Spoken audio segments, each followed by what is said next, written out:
Una sa ating listahan ang Carabao Farm na ito mula sa Laguna. Sa mahigit 400 taong industriya ng pagkikeso sa Santa Cruz, Laguna, gatas ng kalabaw ang kanilang ginagamit. Pero alam nyo ba mga kapuso na ang gatas na gamit ng taga Santa Cruz nagmumula pa sa kalapit nitong bayan ng Magdalena? Isa lamang ito doon sa mga kalabaw dito na inaalagaan ng mga taga Magdalena. Isa ng industry dito sa Magdalena ang pag-aalaga ng kalabaw. Yung pagkakalabaw, inintroduce sa atin ito ng mga Malis way back 200 BC bago pa dumating yung mga Kastila sa Pilipinas. At dati ang kalabaw ginagamit lang natin para pang-araro, para lang pangtulong natin sa ating mga sakahan. Pero ngayon, discover na natin, natuklasan na natin na may iba pang gamit ang kalabaw, katulad ng kanyang gatas, na pwede nating gawing kesong puti.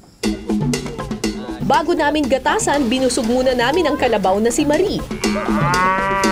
Marie, tapos ka na? Uy, tapos na si Marie. So, kumukuha tayo ngayon ng sample ng gatas mula doon sa iba't iba niyang dodo kasi gusto nating malaman kung fit for consumption ba yung mga pinoproduce niyang milk. Kadalasang sinusuri muna kung may mastitis o inflammation of the mammary gland ang kalabaw na gagatasan. Ngayon, lagyan po natin sila ng antibac. Kapag po siya naging parang gulaman, hindi siya po ay affected ng mastitis. Parang malabnaw naman. Oo nga po. Kaya po, pag po ganyan, ito rin, parang malabnaw naman. Opo.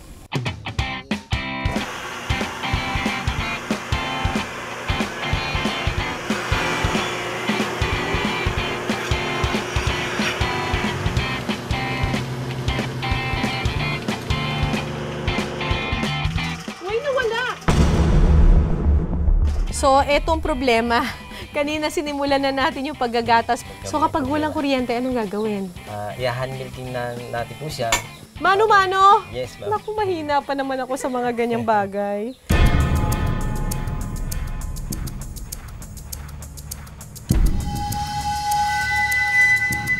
May kuryente na po ba? Ay, salamat, may kuryente na. Mahirap siya kasi may part of me na natatakot na baka nasasaktan yung kalabaw. Kaya medyo hindi ko makuha yung timing ng paggagatas. Pero ang sabi nila meron na daw kuryente. So, ito na yung mas madaling paraan. Ang gatas galing Magdalena, karaniwang sa Barangay Bagong Bayan sa Santa Cruz ang diretsyo. Kilala kasi ang lugar na ito bilang sentro ng pagkikeso. At ang original recipe pa noong 1602, ginagamit pa rin hanggang ngayon. Sa paggawa ng kesong puti, kadalasang nakakaubos ng 30 litrong gatas ng kalabaw si Edwina araw-araw. Yung sukat po dito, kailangan po may guhit-guhit siya. Bawat sukat po niya, 3 liters po yun. Kasi pag hindi po susukatin, hindi po natin malalaman kung ilang litro po ang aking kukunin.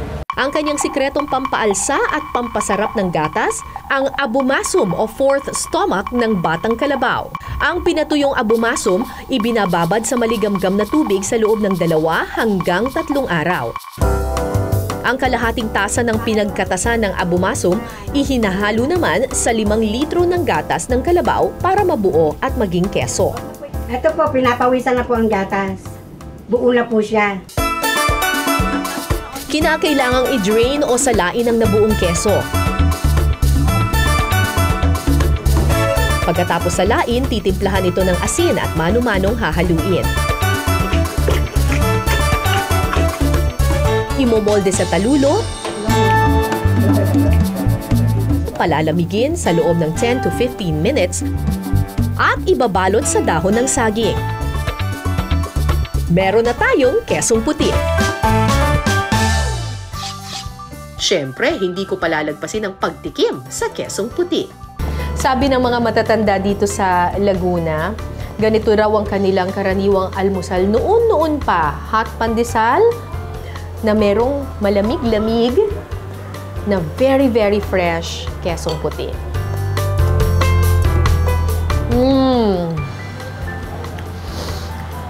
Parang bumabalik ako sa kabataan ko.